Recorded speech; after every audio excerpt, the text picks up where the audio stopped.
আজ সকালটি ছিল খুব সুন্দর। ভোর হতে না হতেই পাখিদের কলরব শুরু হয়ে গেছে।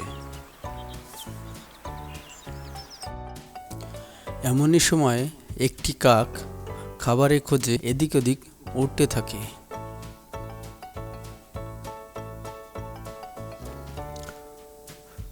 কাকটি পাহাড় জঙ্গলের উপর দিয়ে উড়ে উড়ে খাবার খুঁজছিল, কিন্তু কাকটির ভাগ্যটি এতই খারাপ ছিল যে সে একটি খাবারের দানাও দেখতে পেল না।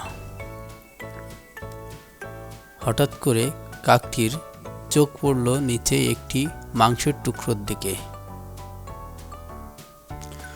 কাকটি মাংসটিকে দেখে নিচে এসে বসল এবং এদিক ওদিক দেখে কাউকে না পেয়ে মাংসের টুকরোটি উঠিয়ে নিয়ে গাছের ডালে বসল। এমনই সময় একটি শেয়াল খাবারের সন্ধানে বেরিয়েছিল। শেয়ালটি খুব ক্ষুধার্ত ছিল। শেয়ালটি বনের ভিতর দিয়ে যাওয়ার সময় হঠাৎ করে দেখতে পেল গাছের ডালে একটি কাক বসে আছে এবং পায়ের নিচেই এক টুকরো মাংস। কাকের পায়ের নিচেই মাংস দেখে শেয়াল আর লোভ সামলাতে পারল না। সে মনে মনে ভাবল, যদি মাংসের টুকরোটি আমি খেতে পারি তাহলে আমার ক্ষুধা মিটবে, কিন্তু কাকটি তো গাছের ডালে বসে আছে, সেখানে তো কোনোভাবেই পৌঁছানো সম্ভব না। তাই শেয়ালটি মনে মনে একটি ফোন দিয়ে আঁটল, যে কোনোভাবেই আমার মাংসটি খেতে হবে।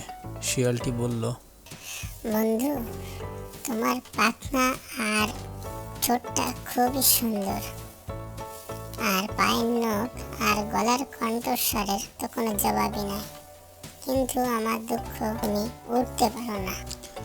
একথা শুনে কাক নিজের মনে মনে বলল, শেয়াল খুব বোকা, সে জানে না আমি কত সুন্দর উঠতে পারি, এই জঙ্গল থেকে ও জঙ্গলে ঘুরে বেড়াতে পারি।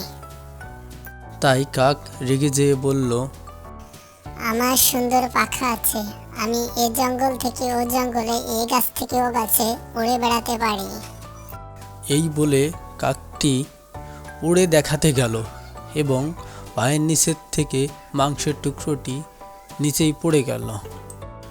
পড়ার সঙ্গে সঙ্গেই শেয়াল মাংসের টুকরোটি খেয়ে নিল এবং মনের আনন্দে সেইখান থেকে চলে গেল। আর বোকা কাক গাছের ডালে বসে ভাবছিল যে কিভাবে তাকে বোকা বানিয়ে শেয়ালটি মাংসের টুকরো খেয়ে ফেলল। তারপর কাকটি সেখান থেকে আবার উড়ে খাবারের সন্ধানে বেরিয়ে গেল। এরকম কার্টুন ভিডিও পেতে আমাদের চ্যানেলটি সাবস্ক্রাইব করুন এবং বেল আইকনটি টিপে আমাদের পাশেই থাকুন। ধন্যবাদ।